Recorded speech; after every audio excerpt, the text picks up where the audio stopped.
Welcome back to another installment of Julian's Random Projects. It's finally happened.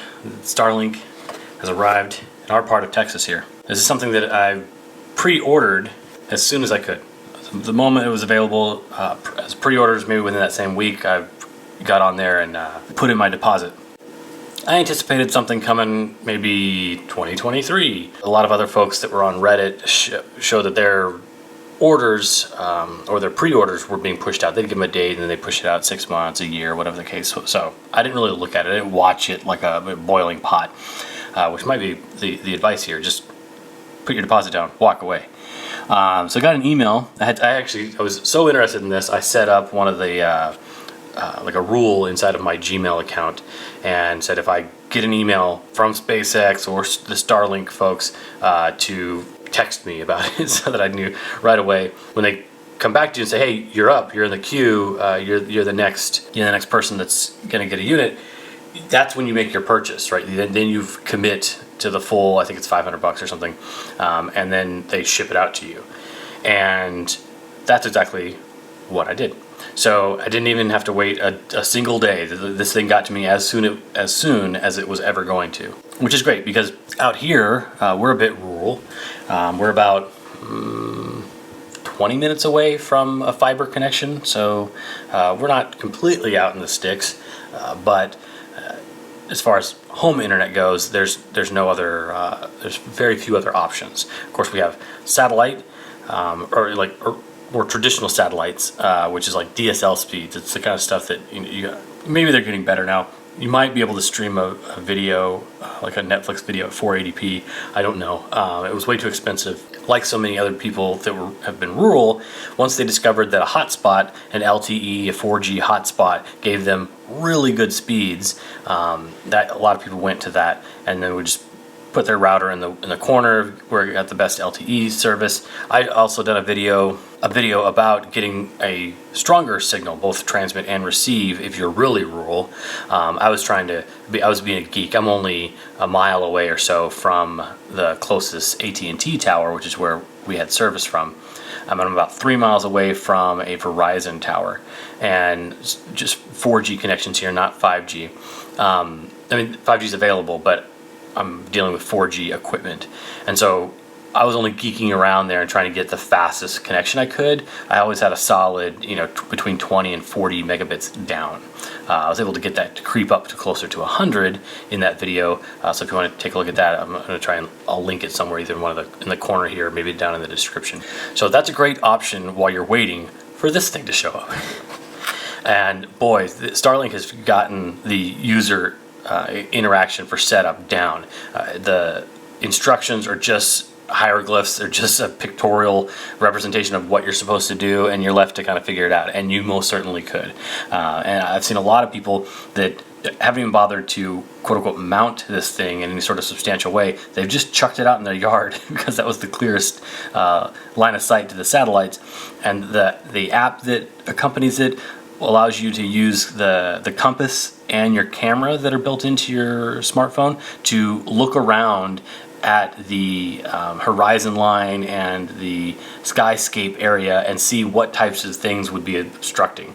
All right, so I just filled up an SD card, apparently, and I lost my train of thought. No idea where I left off. I can try to get it back on track. I didn't realize that you needed to order a Ethernet cable or adapter for the version 2 Starlink hardware. So I had to wait another couple weeks for this thing to come in, and that brings us to today. So you're just going to connect this like you would normally, and then it passes through the same type of connector that would go into your Starlink modem, and then it breaks out Ethernet. And some people have cut this cable, and that's all that's in here is like a Cat6 twisted pair. But they might be doing something non-standard with it. I don't know. It would need more probing. But I think they wanted to make this simple without opening it up to people trying to experiment, like maybe trying to do PoE, power over Ethernet, where they know for a fact that if somebody put 24 or 48 volts on that line, they'd destroy the thing. So they're like, well, we should obfuscate that by going with a custom connector. So some people are annoyed with them for having a custom connector, but I understand why they might do that. And for ease of installation, like I said, you don't even need this to get on the internet. You would just plug it in like normal. You have your dish out in the yard or up on your roof, and then this thing starts producing a Wi-Fi broadcast, and then that's it. So for a lot of folks, the majority of their devices in their home are all on Wi-Fi. That would probably do you okay, but hardwired is always the best. Let's get this connected and see how it does. Welcome to the wife's office, where I've got this thing set up temporarily. It's close to a router that I was going to connect to, and close to the den where a lot of folks are using the Wi-Fi from this just temporarily until we got this thing set up. So the plan is to stow this thing. I don't think that yanking the power and data from the actual antenna up top is the best thing to do. Could be some cargo culty stuff going on there, but so we'll just go into settings. We'll scroll down to stow. We'll lose our internet connection. That's fine. All right, it happens. It's pretty quick when it stows it. So now let's put our little dongle in place. There it goes. I don't know if we need to do a full-on power cycle, but we'll see. All right, so we're back online. Let's go grab a laptop and we'll do a direct Ethernet speed test.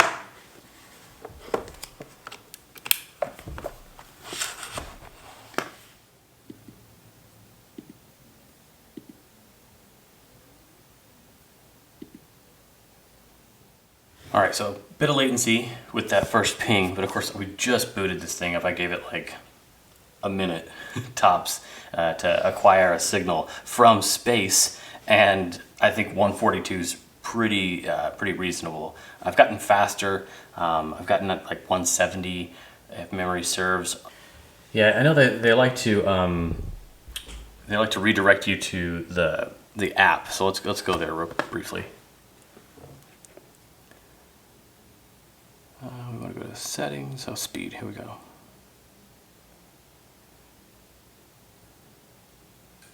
right, so if you're doing a ping via your phone, what I like about what SpaceX, Starlink, whatever, I like what they're doing here is trying to educate the consumer while they're using this. See, they're explaining that this is the speed from your phone all the way through all the gubbins and the works out to the internet.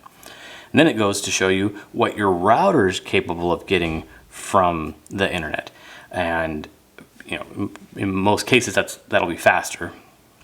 And that'll give you an idea, like, oh, I'm using some old busted laptop with like early 802.11a connections. I'm not going to get, maybe that's why I'm not getting the speed I was expecting. So it makes the consumer think just a little bit about what they're getting. So here, again, right after booting it, 205 down, 7 up, and there, obviously there's my connection to the router from this phone. That's pretty decent. I wish I could do this on my laptop, and there might be a way, but I think stuff's really app focused right now. So again, this doesn't impress anybody. Like, cool, your local network is fast. What we really care about is that those earlier numbers about getting out to the internet, what some of our ping times are and our upload times. But this will definitely help with troubleshooting if you're so inclined. But 140 on the laptop via Ethernet, 100 and so on an iOS device, pretty good. As you guys saw before, our normal connection here is just 40 down over LTE, and even slower with some of the other options that are available to people that are rural. Sometimes you'll see Google Fi here, and sometimes you'll see SpaceX, I think is the other one that pops up. It just depends on where the back end, the actual connection back to the internet is happening at some ground station, and they partnered with Google Fiber to get that to happen. So you'll see that pop up every once in a while. All right, a little bit quicker on the ping there. I've heard of people using this for gaming. I just, it's not something I'm doing, is shooting 12-year-olds in the face virtually. So I can't speak to that. I'll be using it for some video conferences for the next few weeks. We'll see how that does. Yeah, pretty reasonable. All right, so that's it in a nutshell. Got the antenna on the roof. It aims itself, comes back into a modem that provides Wi-Fi, and if that's all you want to do, you're done. This This is, you know, Apple-esque easy, where you open it up, plug it in, and you're off to the races. If you want to do some stuff like rerouting it throughout your house or plugging it into some existing Ethernet cables that you've got run all over the place, you can do that just by the little dongle separately. Hopefully you saw this video before you ordered yours and you got it shipped out either ahead of time or with the packaging, you know, or like with your order, so you don't have to wait a couple weeks like I did. Yeah, just take it out of there and then directly into your router, and then out, you're back to normal type Ethernet switching and stuff. So it can be done. As you saw, that the speeds are really awesome for rural stuff. So we're just gonna keep. So the next step will just be to see how stable that connection is. Now, I wanted to get your opinion on something. My understanding for the rollout for Starlink, these are satellites that are spread out in orbit, and they are actually moving. They swing across the globe, one after the other in a straight line. And the idea is to have rows of these lines up to get different regions. Obviously, if you're in Montana, you're not going to hit the same satellite that's swooping over Texas right now. And when they first started launching them, of course, I don't follow, you know, Starlink that closely. I just put in my order and waited patiently. But my understanding was that they were going to start in these northern states, and I knew that there were people in Canada that were getting access to it and were able to hit those satellites as they swung over. And then also a lot of these northern states here, people in Michigan, that kind of a thing. I don't think, you know, there's not a lot of interest in blanketing Los Angeles and some of these big cities that already have fiber and infrastructure for it. Like the name of this is to get internet in as many places, fast internet in rural places and just all over the globe. So the idea was it was going to go in these bands and they're going to move their way down. And I have a hypothesis, I don't know if this is true or not, but with Elon and a lot of other big tech companies leaving California in droves, following trailblazers like myself, have gone to Texas, and so the Boring Company is literally just down the street. I can damn near walk to it now, some of the stuff that they're setting up there. The Gigafactory, the Tesla's headquarters are now moving to Texas. And so I think that for selfish reasons, they may have skipped a big chunk of the middle of the country here and deployed a ribbon to come through here, and that's why a lot of us in Texas are getting these. It's just a hypothesis. I don't actually know how true that is, but if you know any information about how they select which satellites and which regions to launch in, feel free to drop it down in the comment section. We'd love to learn. But I'm not complaining. I thought this was going to be 2023, and here we are with pretty decent internet speeds out in what's effectively the middle of nowhere as far as internet is concerned. So we're pleased to have it. If there's anything you want me to test with this, aside from being a reliable internet connection, I don't know what else we can do. But if there's something interesting or something you want to try out, let me know, and we'll give it a go. Thanks for watching. Make sure you subscribe if you want to get more of these brought into your feed, and stay safe. I'm hanging in, there ain't no doubt, and I'm hanging tough. Over and out, over and out, over.